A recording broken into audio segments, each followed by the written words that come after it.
bênção. Quando nós conhecemos Felipe, há uns anos atrás, lá na Igreja Batista em Salgadinho, nós nos encantamos pela doçura, pela simplicidade, pela verdade que expressa o Felipe. E isso fez com que a gente pudesse a cada dia orar por ele. E quando encontramos o Felipe aqui, com a sua família, seu pai, sua mãe, para mim foi uma alegria muito grande. Muito grande. Meus amados, eu agradeço a Deus de todo o coração pela liberdade, pela vontade que Deus assim faz em nossas vidas, aquilo que é bom, que é agradável, que é perfeito. E também agradeço a Deus pela vida da igreja, a vida do pastor Jorge, pela confiabilidade, os demais pastores e pastora, por tudo aquilo que Deus tem feito em nossa vida. E hoje pela manhã nós estamos pregando lá em Bairro Novo, e a gente percebe que há uma grande necessidade de que o povo de Deus se volte a cada dia para o centro, para a vontade, para o reino de Deus. A gente percebe que as igrejas, elas, por mais numerosas que elas sejam, ou por menores em número que elas sejam, elas sentem o desejo de estar bem próximo de Jesus Cristo. Isso é muito bom. E essa igreja, essa família de Deus aqui em Cajueiro, a gente sente essa liberdade e sente essa predisposição de estar na presença do Senhor. E eu agradeço a Deus pela vida de vocês. Que Deus realmente nos abençoe.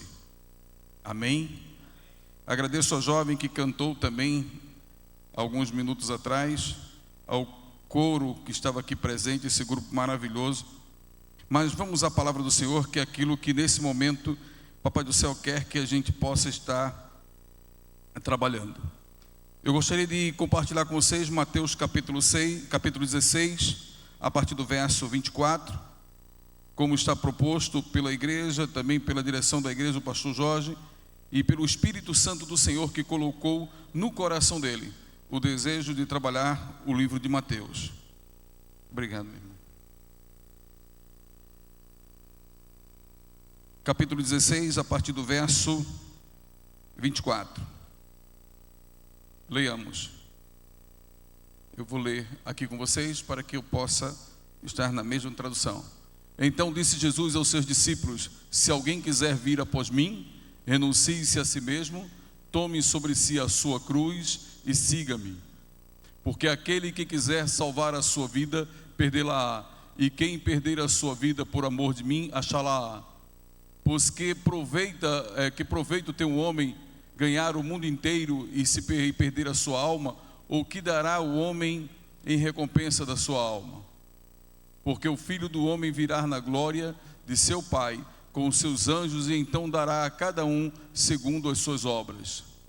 Em verdade vos digo que alguns há dos que aqui estão que não provarão a morte, até que vejam vir o Filho do Homem no seu reino. Amém? São tantas traduções que a gente acaba estudando por uma, lendo outra e meditando em outra e tendo um devocional em outra, e quando a gente vai pregar é outra tradução. Mas Deus nos abençoe. Vamos orar. Pai amado e Pai querido, que o Teu Espírito Santo nos abençoe. Toca com brasas do altar em nossos lábios, e que não profiramos nenhuma palavra vinda de nós mesmos, mas que sejamos simplesmente um instrumento em Tuas mãos. É o que nós te rogamos em nome de Jesus. Amém. Meus queridos, esse texto começa quando eles, então disse Jesus aos seus discípulos: se alguém quiser vir após mim. Aqui dá um entendimento para a gente que todos aqueles a que ele se referia e fazia essa pergunta eram discípulos de Jesus Cristo. Ele não estava falando com um povo qualquer, ele não estava no meio de incrédulos, ele não estava no meio de pessoas que não conheciam ou que não o conheciam. Todos aqui o conheciam, e todos aqui, segundo a palavra, eram discípulos de Jesus Cristo, ou pelo menos seguiam momentaneamente Jesus Cristo. E ele faz essa pergunta de uma forma aonde a gente não consegue identificar a quem ele se dirigia, e ele se dirige à multidão. E ele diz, mais uma vez: então disse aos seus discípulos: se alguém quiser vir após mim, negue-se a si mesmo e tome sobre si a sua cruz e siga-me. O que é tomar sobre si a cruz? Em primeiro lugar, nós vamos dizer o que não é? E tem muita gente aí dizendo que o casamento é uma cruz, tem muita gente dizendo que a família é uma cruz, tem muita gente dizendo que o trabalho é uma cruz. E eu já ouvi algumas pessoas dizer assim: mas rapaz, amanhã é segunda-feira, eu vou trabalhar, é uma cruz na minha vida esse trabalho. Não é isso, tá? A sua esposa não é uma cruz. Eu costumava brincar, e quando eu comecei a meditar sobre esse texto, eu parei de brincar. Eu olhava para minha esposa e dizia assim: levarei eu também a minha cruz, né? Até por uma coroa trocar. Então hoje eu já não brinco mais desse jeito. A minha esposa não é a minha cruz, a minha esposa é uma bênção na minha vida. O meu trabalho era uma bênção na minha vida, os meus vizinhos são bênçãos, os meus filhos não são cruz ou cruzes, os meus filhos são bênçãos. O teu filho é uma bênção. Mas pastor, meu filho não está na igreja, ele é uma bênção na tua vida. Mas pastor, meu filho não está indo pelos caminhos que eu gostaria que ele fosse, mas o teu filho é uma bênção. Então, independente do caminho que ele siga, o teu filho é uma bênção. E para que ele retorne para os caminhos do Senhor, você tem que entender que o teu filho é uma bênção. E teu filho não é uma cruz, a tua família não é uma cruz, o teu neto não é uma cruz. Isso não é cruz. E algumas pessoas falam também que eu comprei esse objeto, eu ganhei, isso é uma cruz na minha vida. Não é. Tudo aquilo que adquirimos de acordo com a vontade de Deus, de acordo com a vontade do Senhor, não é cruz em nossas vidas. E o que é cruz, pastor? A cruz, ela simbolizava a morte.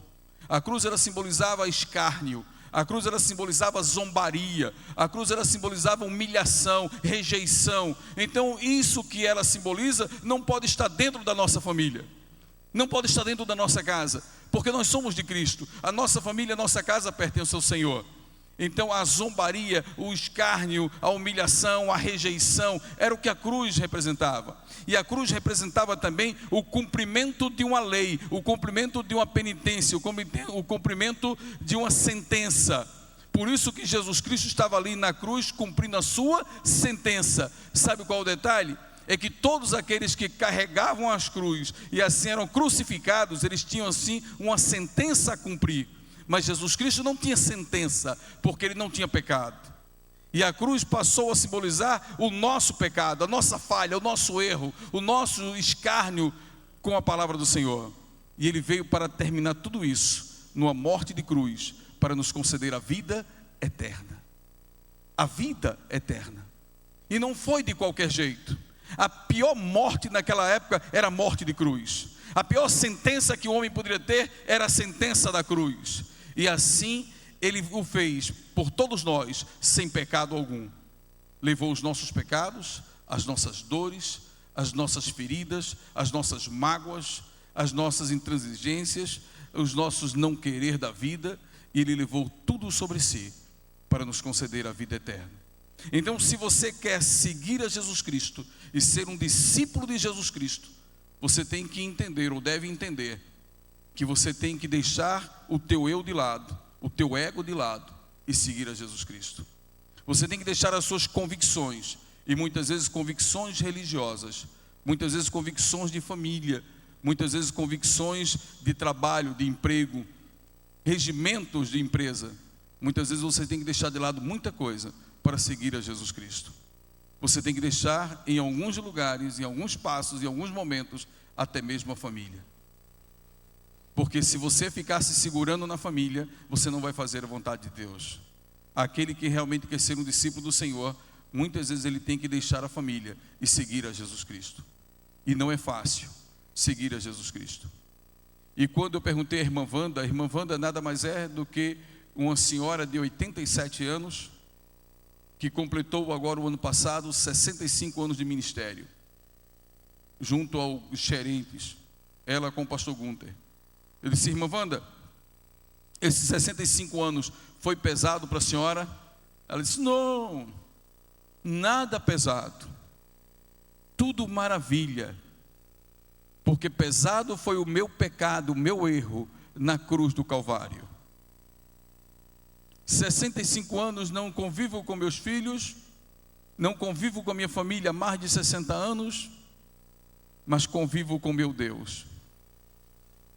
Isso é maravilhoso. a gente perceber que existem pessoas ainda que se desfazem do seu eu, do seu ego, para seguir a Jesus Cristo, dos seus pormenores para seguir o Senhor. Eu acredito que hoje aqui, como vocês estão brilhando, com o rosto brilhando, porque estão na presença do Senhor, e o Espírito Santo paira no nosso meio, eu acredito que vocês hoje já deixaram muito de lado aquilo que atrapalha o Evangelho do Senhor. Mas a palavra do Senhor continua dizendo o seguinte: porque aquele que quiser salvar a sua vida, perdê-la-á, e quem perder a sua vida por amor de mim, achá-la-á. Você já se viu muitas vezes pensando em ser isto ou ser aquilo, e passar anos e anos maquinando como ser?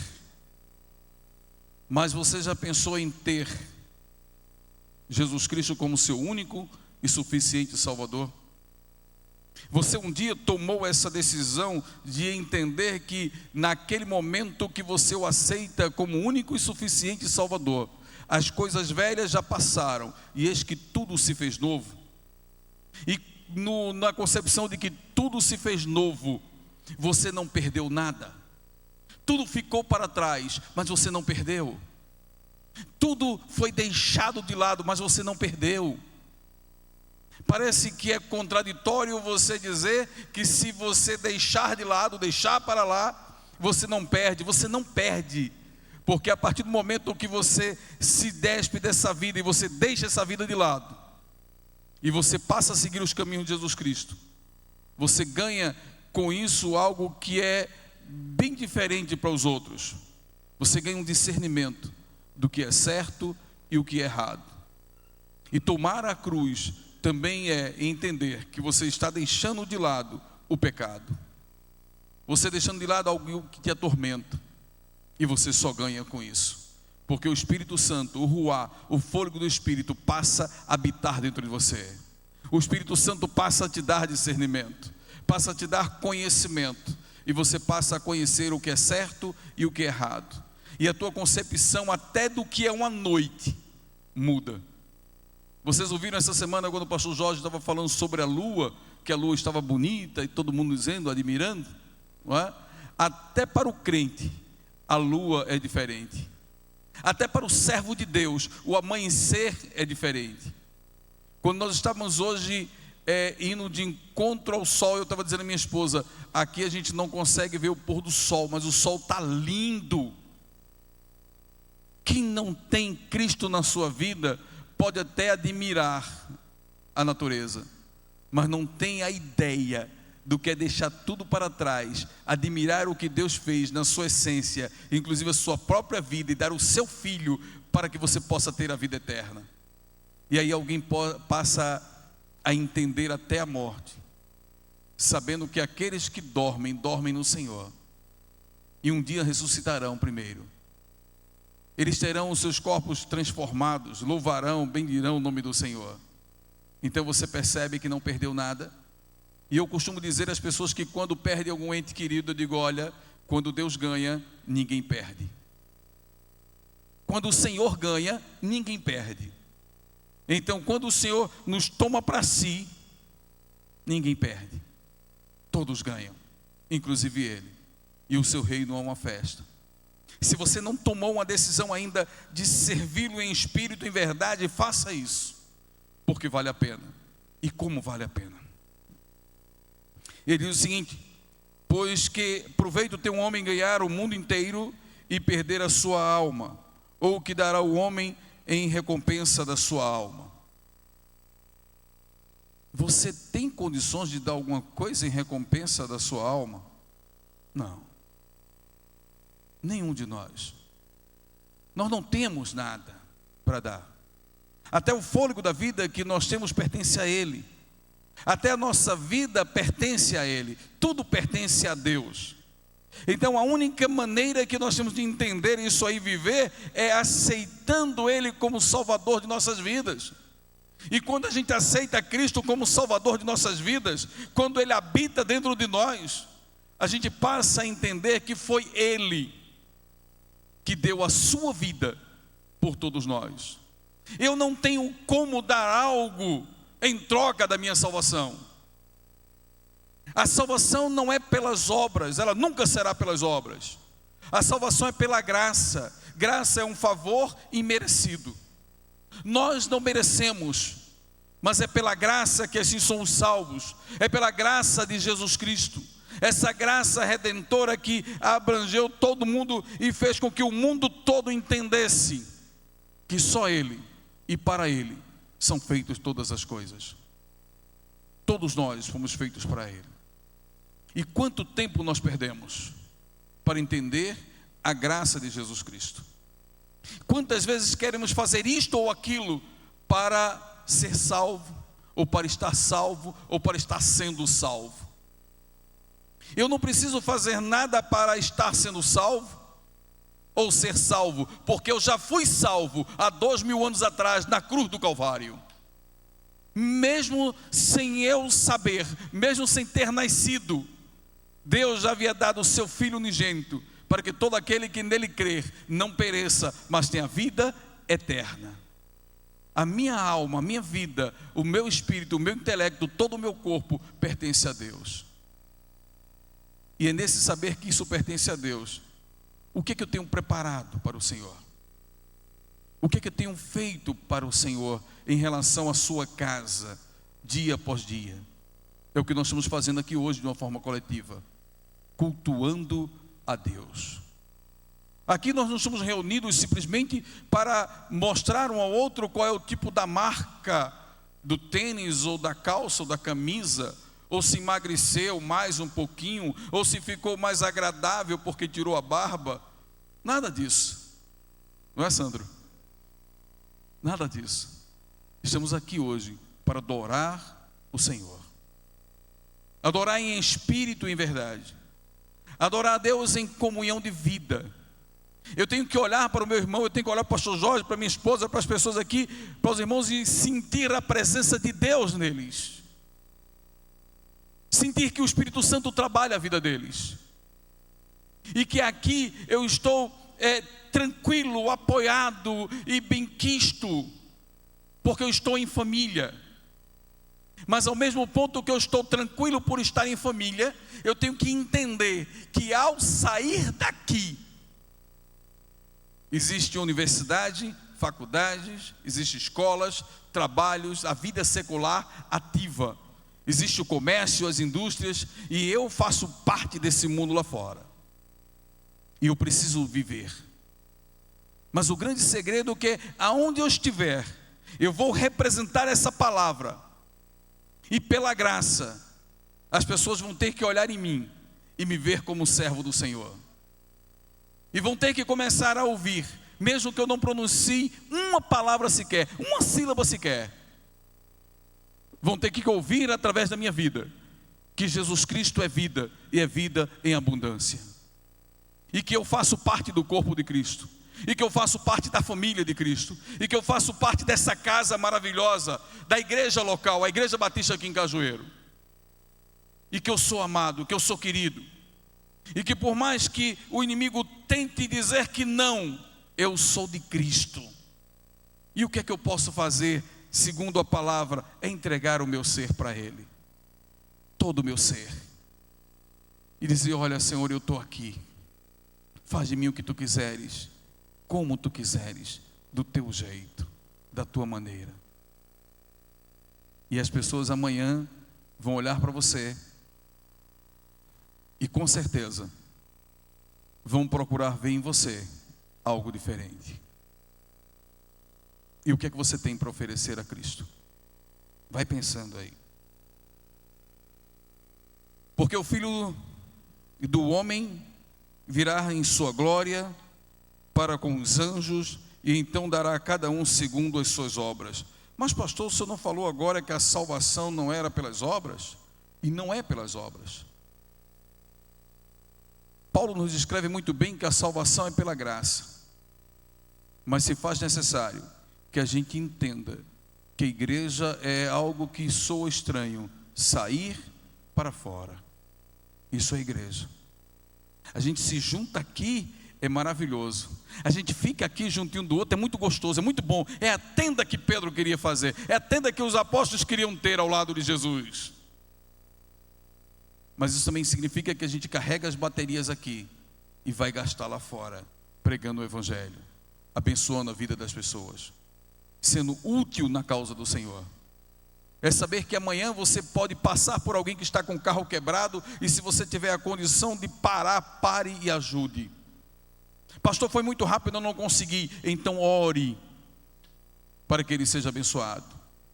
Faça por onde? Quantas famílias essa igreja socorre através de uma cesta básica? E quantas famílias essa igreja ora para que os pais tenham o seu emprego de volta, para que os seus filhos tenham a sua saúde restabelecida, que os seus pais tenham a sua saúde restabelecida. Quantos estão ali postos com o rosto em terra, adorando e louvando ao Senhor e praticando realmente a oração, e não só a oração, mas também a ação de ajudar o semelhante.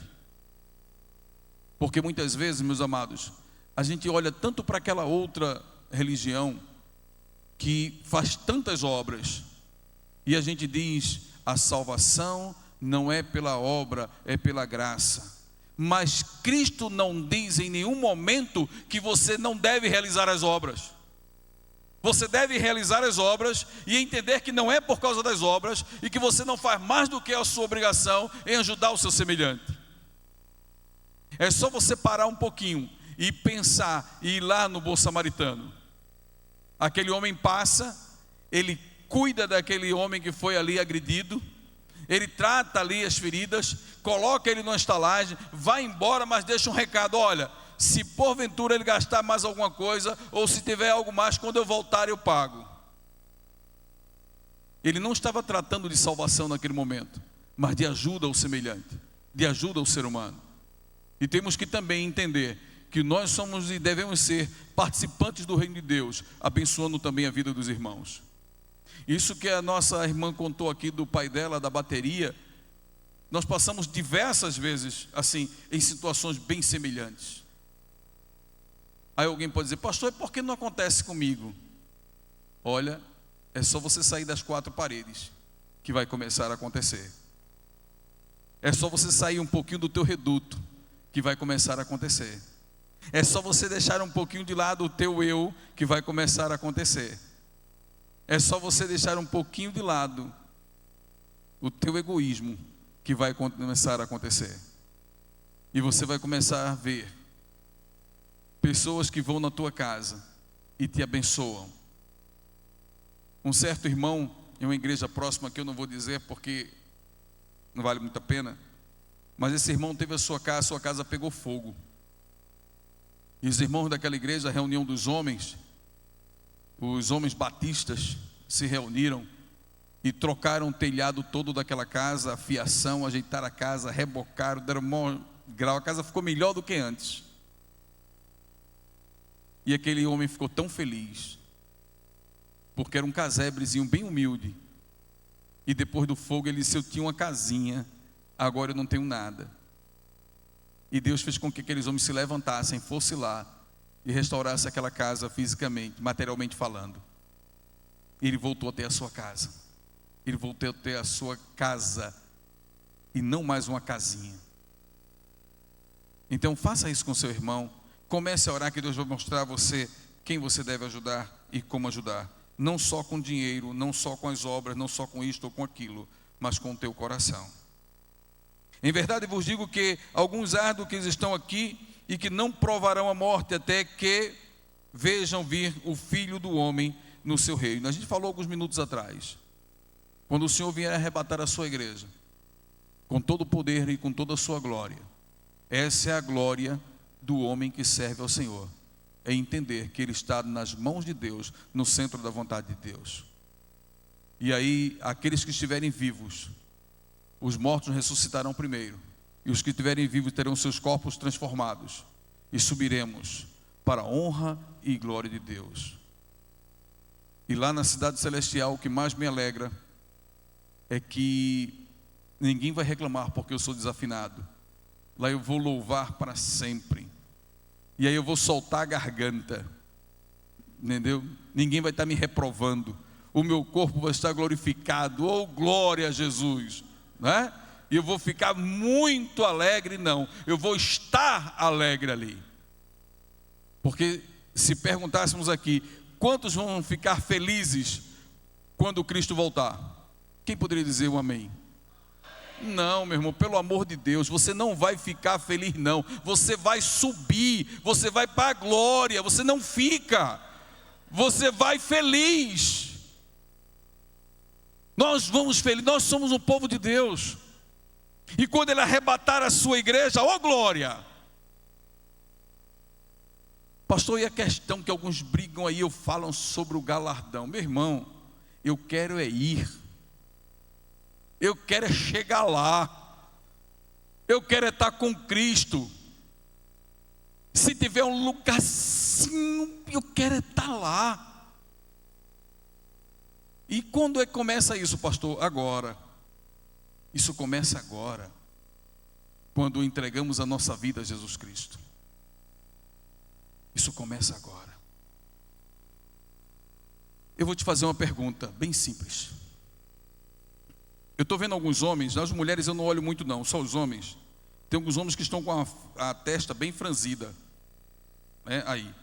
Talvez sejam preocupados com o dia do amanhã, com o que vão pagar. Se tem algum irmão aqui que não tem nada o que pagar amanhã, não se preocupe. Quando você sair do culto, fale comigo que eu te dou minha conta de luz para você pagar. A pergunta que eu vou fazer é bem simples. Você está satisfeito com a vida que você tem levado? Você tem deixado o seu eu de lado? Você tem deixado o seu ego de lado para seguir a Jesus Cristo? Talvez você seja membro de igreja, mas para você ser discípulo de Jesus Cristo, se faz necessário que você deixe o seu eu de lado e você siga o Senhor. Eu quero orar com você, eu quero orar pela igreja. Mais uma vez, em nome de Jesus Cristo, eu vou pedir para que aquele que sentiu o desejo de renovar os seus votos com o Senhor, de o servir melhor, fique em pé onde você está, em nome de Jesus. Fique em pé no seu lugar. Amém. Louvado seja Deus. Fique em pé.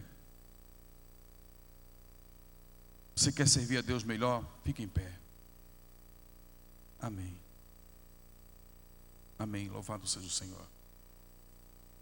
Pastor, eu sou crente. Louvado seja Deus. Você quer servir a Deus melhor? O que está faltando para que você possa entender que você tem que tomar a sua cruz? Eu já te expliquei o que não é cruz. Já te expliquei o que não é. Mas se você, em nome de Jesus Cristo, quer servir a Deus melhor, fique em pé. Deus quer falar com você. Deus quer tocar o teu coração, tocar a tua vida. Sempre tem uma arestazinha, uma coisinha que precisa ser removida. Porque se não tivesse, já estaríamos na glória. Sempre tem uma coisinha para ser removida. Eu vou convidar os pastores da igreja, a pastora, para estarem aqui à frente. Eu gosto muito de convidá-los, porque eu me sinto seguro quando tem esse exército de Deus, esses oficiais do Senhor aqui na frente. Entendeu? Venha também, pastor Antônio, em nome de Jesus. Não se esquive não.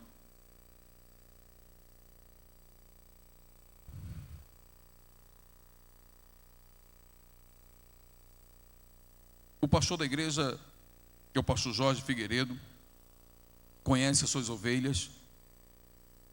E não fiquem com vergonha se vocês já levantaram. Todos nós levantamos porque entendemos que precisamos melhorar em alguma coisa para servir a Deus em espírito e em verdade. E o teu pastor agora, o pastor Jorge Figueiredo, vai estar orando por você em nome de Jesus. Coloca o seu lar agora no altar do Senhor e receba essa oração com muito carinho. Posso ouvir um amém? Que Deus nos abençoe. Glória a Deus. Como é bom termos a oportunidade de estar de pé diante do Senhor e de dizermos: Senhor, eu quero te servir melhor, né? Eu quero te servir melhor. Quem não quer servir o Senhor melhor?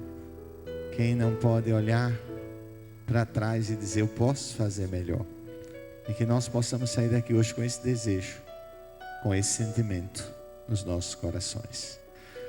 Pai, nós te agradecemos em nome de Jesus, porque entendemos que nós podemos sim fazer melhor do que estamos fazendo.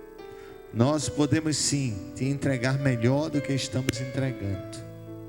Por isso nós pedimos que o Espírito Santo do Senhor que habita em nós possa nos direcionar a fazer isso. E temos a certeza que em fazendo isso, nós experimentaremos coisas que não experimentamos. Nós viveremos momentos que não temos vivido. E nós sentiremos a tua presença de uma forma que não temos sentido. Por isso nós te oramos, em nome de Jesus. Amém.